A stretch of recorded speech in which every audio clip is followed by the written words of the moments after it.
మదిమరువదేని రూపం పార్ట్ 10. ఆఫీస్‌కి వచ్చిన ఇంద్ర తన క్యాబిన్‌లో కూర్చొని వర్క్ చేస్తూ ఉంటుంది.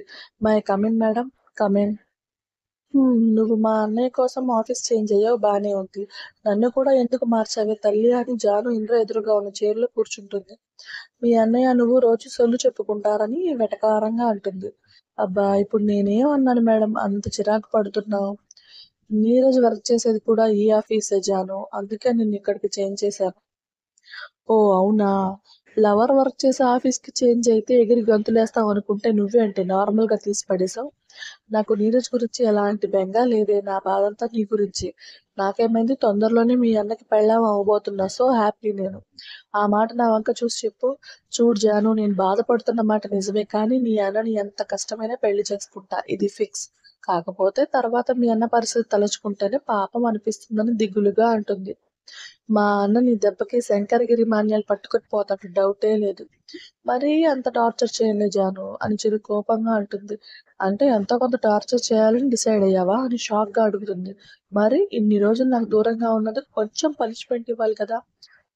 బంగారం లాంటి మా అన్నని ఏం చేస్తావో ఏంటో కరిగించి నా నడుముకి వడ్డాణం చేపించుకుంటాలే అని సర్కాస్టిక్‌గా చెప్పి వెళ్ళి వర్క్ చేసుకో పో అని కసిరింది. వెళ్తున్నాంలే అని గుర్రుగా చెప్పి ఇంద్ర నెత్తి మీద మొట్టి వెళ్ళిపోయింది జాను. జాను వెళ్ళాక ఆ చైర్‌లో వెనక్కి వాలి సంతోషంగా జరగాల్సిన మన పెళ్లిని ఇలా మూవీలో క్లైమాక్స్ సీన్ చేస్తావనుకోలేదు గౌతమ్ బుద్ధ అని బాధగా కళ్ళు మూసుకుంటుంది. ఏం చేస్తుందో చూద్దాం.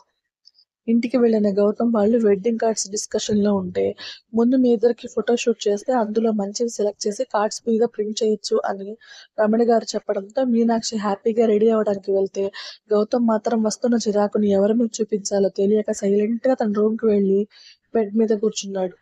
గౌతమ్, గౌతమ్ విసుగ్గా డోర్ ఓపెన్ చేసి ఎదురుగా ఉన్న నీరజ్‌ని ఏంట్రా అని విసుగ్గా అడిగాడు.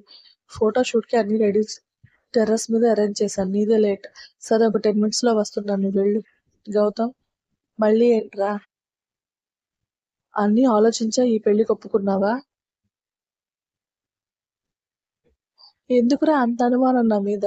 అనుమానం కాదురా ఏదైనా జరిగి ఈ పెళ్లి ఆగిపోతే మా చెల్లి అన్యాయం అయిపోతుంది. ఇలాంటి సిట్యుయేషన్‌లో సూసైడ్ లాంటిది చేస్తే అసలు మేము బ్రతకలేము. అందుకే నిన్ను హెచ్చరిస్తున్నాను. అలాంటిదేమీ ఉండదు నీరజ్. మీనాక్షియే నా భార్య. నువ్వు టెన్షన్ పడకని సౌమ్యంగా చెప్పి రెడీ అవ్వడానికి వెళ్ళాడు.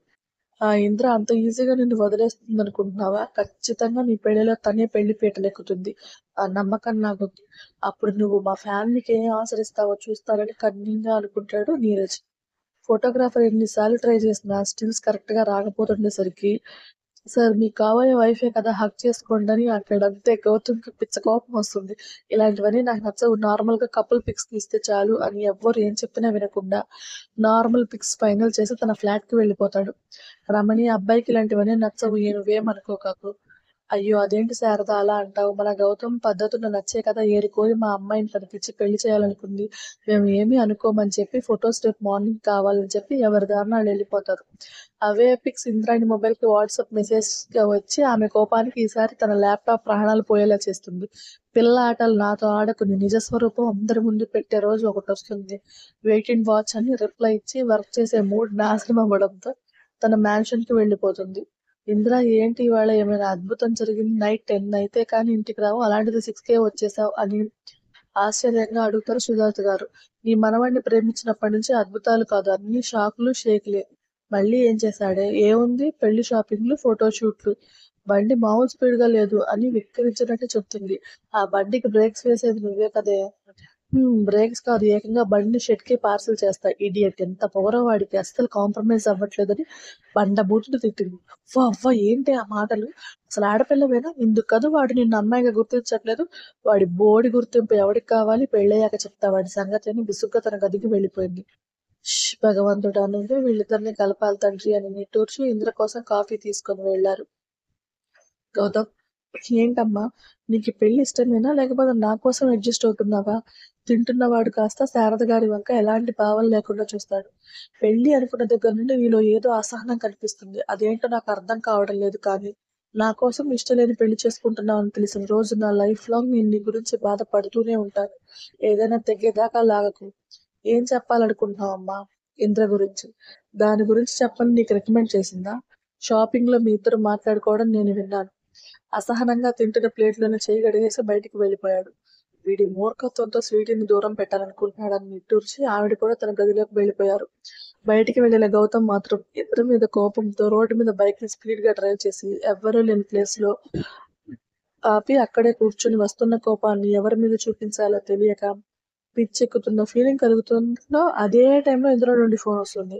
ఆమె ఫోన్ కాల్ కి దిక్క పీక్స్ లో ఉన్న గౌతమ్ కాల్ లిఫ్ట్ చేసి నువ్వు అర్జెంట్ గా నేను పంపిన లొకేషన్ కి రా, లేకపోతే నీ పీక పిసికి చంపేస్తా అని అరిచి వాట్సాప్ లో లొకేషన్ పెట్టి ఫోన్ కట్ చేస్తాడు.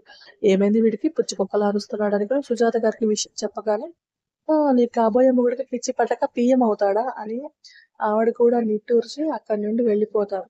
ఈ గ్రాని కూడా నన్ను అటు తెచ్చి అని కారు తీసి గౌతమ్ పంపిన లొకేషన్ వైపు పరుగులు పెట్టిస్తుంది.